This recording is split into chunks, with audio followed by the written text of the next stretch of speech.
আমি খুশি হব সাইদি সাহেব আমাদের মাঝে নেই, তবে আমাদের হৃদয়ে আছে। এই জামানা, এই শতাব্দীতে অন্তত আমরা যারা তাকে দেখেছি, আমরা তার স্মৃতিচারণ করব। এটা আমাদের ইমানি দায়িত্ব, হক, মুস্তাহাক তিনি।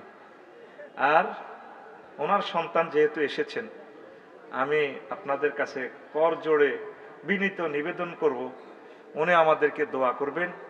দোয়া পর্যন্ত আপনারা বসবেন। একজনও যদি ওঠেন, রবের কাছে জবাব দিতে হবে। ওনার সন্তানকে অপমানিত করা মানে সাইদি সাহেবকে আমরা অপমানিত করা। তিনি নেই তাতে কি? তিনি আমাদের শয়নে, স্বপনে, জাগরণে, স্পন্দনে, চেতনায় তিনি আছেন। দেখা হবে জান্নাতের সিঁড়িতে ইনশাআল্লাহ। আমার শামীম ভাই যাতে তিনি মনে ব্যথা না নিয়ে ফেরেন ঢাকায়, তিনি যাতে খুশি হন এবং বলেন নোয়াখালীর মানুষ আসলে পলাইট এবং তারা আসলে সিভিলাইজড পারসন, শেষ পর্যন্ত বসবেন, খুশি হবেন তিনি। যাই বয়ান করুক, বয়ান কোনো ম্যাটার না, তিনি এসেছেন মুসাফির, আমাদেরকে দোয়া করে যাবেন, আমরা তার জন্য দোয়া করব, বাস। আর আমি 45 মিনিট ইনশাল্লাহ কথা বলব। আমাকে কর্তৃপক্ষ বিষয় দিয়েছেন সমসাময়িক বাংলাদেশ এবং একামতে দ্বীনের প্রয়োজনীয়তা। তা আমি আসলে জিনিসটা স্টাডি করার সুযোগ পাই নাই। উপস্থিত ক্ষেত্রে আল্লাহ যা দেয় একটু বলবো। বিষয় লাইন ছুত আমি হব না আশা করি। রাব্বুল ইজ্জত বলেন, আন আকিমুদ্দিন ওয়ালা তাতাফাররাকু, তোমরা আমার দিন প্রতিষ্ঠা করো আমার বান্দারা। ওয়ালা তাতাফাররাকু, তোমরা পরস্পর বিচ্ছিন্ন হইও না। তবে তাফাউলের সিগা, তোমরা বিচ্ছিন্ন হইও না, পরস্পর এক এবং নেক হয়ে থাকবা। সুবহানাল্লাহ। রাসূল সাল্লাল্লাহু আলাইহি সাল্লাম সোনার মদিনার টাওয়ার থেকে মেসেজ দিচ্ছেন, আনা খাতামুন নবিয়্যিন লা ফাখরা ফীহি, আমি নবী হচ্ছি শেষ পয়গম্বর, এতে আমার কোনো অহংকার নেই। বুইস্তু মুআল্লিমা, আমি এসেছি তোমাদের মাঝে শিক্ষক হিসাবে। তোমার পলিটিক্যাল গুরু, তোমার সোশ্যাল সায়েন্সের গুরু, স্পার্ক অ্যাডমিনিস্ট্রেশনের গুরু, তোমার জান্নাতের পথ প্রদর্শনের গুরু, কবর, হাসর, মিজান, পুলসিরাতের আমি গুরু। Everywhere I am your teacher, I prescribe for আল্লাহ জাল্লা শাআনু। সুবহানাল্লাহ। হাদিসটা সহিহ আল বুখারীতে আছে। তাইলে আমরা রাসূল সাল্লাল্লাহু আলাইহি সাল্লামকে শিক্ষক হিসেবে মেনে নেব, জীবনে মরণে, জীবনের সব ক্ষেত্রে ইনশাআল্লাহ, ঠিক কিনা? তো সমসাময়িক বাংলাদেশ, সমসাময়িক বাংলাদেশ তো আপনারা দেখতে পাচ্ছেন, যাদের বয়স 50-60 হলো, আপনার সেই সমসাময়িক আপনি দেখতে পাচ্ছেন। তা আমি ছোট্ট ক্ষুদ্র জ্ঞানে 11টা ইম্পর্টেন্সি আমি দেখতে পেলাম। আরো অনেকগুলো ইম্পর্টেন্সি আছে, প্রায় 50টার মতো। একদম মেজর ইম্পর্টেন্সি পাচ্ছি আমি 11টা। এই 11টা দৃষ্টিকোণ থেকে বাংলাদেশে এবং বিশ্বে একামতে দ্বীনের অনেক প্রয়োজনীয়তা রয়েছে ইনশাআল্লাহ, ঠিক কিনা?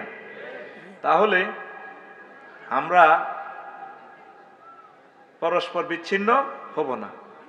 আল্লাহ জাল্লা শাআনু যখন আমাদেরকে জান্নাত থেকে আমার আব্বাকে ফেলে দিলে, আল্লাহ জাল্লা শাআনু বললেন, ইহবিতু মিনহা জামিআন ফাইম্মা ইয়াতিয়ান্না মিন্নি হুদান ফামান তাবিআ হুদায়া ফালা খাউফুন আলাইহিম ওয়ালা হুম ইয়াহজানুন। ও আদম, তুমি এবং ইবলিস আমার জান্নাত থেকে নেমে পড়ো। ফেলে দিলাম তোমাদেরকে এই দুর্গাপুরের জমিনে, নোয়াখালীর জমিনে। তবে আদম, হাওয়া, কেঁদো না। আমার পক্ষ থেকে যদি কোনো মেসেজ এসে যায়, এই মেসেজ যদি তোমরা ফলো করো জীবনের সকল ক্ষেত্রে, আমি আল্লাহ তোমাদেরকে আবার সে হারানো জান্নাতে নিয়ে আসবো। ওয়া তিলকাল জান্নাতুল্লাতী উরিসতুমুহা। এই জন্যই আল্লাহ জাল্লা শাআনু বলছেন, এই সে জান্নাত যে জান্নাতে তোমরা ওয়ারিসানা মালিক। এটা আমরা বাপের সম্পত্তি, আমাদের জান্নাত। আপনি দুর্গাপুর আছেন, আপনার আব্বা আপনার নামে দলিলও করে নাই, বাড়ি দানও করে নাই, আপনি সিস্টেমে মালিক হয়ে গেছেন, এটাকে বলে ওয়ারিসানা মালিক। মেঘনা নদীর তীরে আপনার বাড়ি, কোন রকম দখলে আছেন আর কি, দলিলা দিল্লা নাই। নদী ভেঙে গেছে, আবার ছড় দিয়েছে 100 কিলো। এই 100 কিলোর মালিক আপনি। ইনসুলা নাটা বলা হয় রোমান পদ্ধতিতে। আল্লাহ নিজে বলছেন, বান্দা এটা তোর আব্বার সম্পদ, জান্নাত। সুবহানাল্লাহ। 2025 সালে না, টাকা সব আমি খাইছি, ভাতও আমি খাইছি। সুবহানাল্লাহর কোন টাকা আমার জোরে। আল্লাহ নিজে বলছেন, বান্দা ওয়াজাওয়াজনাহুম বিহুরিন আইন, আমি তোকে বিয়ে পড়াবো। শামীম ভাই আজকে যদি ঘোষণা দেয়, শামীম সাইদি, তানভীর তোমাকে আমি বিয়ে পড়াবো, সকলে বিশ্বাস করবে শামীম ভাইয়ের কথা ভুয়া নয়। আল্লাহ জাল্লা শানু কত মায়া করে বলেন, বান্দারে ওয়ামান আসদাকু মিনাল্লাহি কিলা, আমি আল্লাহর কথার চেয়ে আর কার কথা সত্য। আল্লাহ নিজে বলছেন, বান্দারে আমি আল্লাহ তোমাকে নিজে বিয়ে পড়াবো, তোমার অলিমা অনুষ্ঠান মাইজদি শক মার্কেটে আমি করব, তারপরে আমি মহরানা আমি দিয়ে দিব। জাওয়াজনা জামা মুতাকাল্লিমে সিগা, আমি আল্লাহ তোমাকে বিয়ে পড়াবো। ও বান্দা, তোমার যদি বিশ্বাস না হয় তুমি ভিডিওটা দেখো, ভিডিও অনলাইন অন করো, আমি তোমাকে ভিডিও ক্লিপ দিয়ে দিলাম। নাইরে কোথায় আছে রে বান্দা? হুরুম মাকসুরাতুন ফিল কিয়াম, আমার জান্নাতের বাসর ঘরে তোমার জন্য 12,500 হুরের আমি ব্যবস্থা রেখেছি।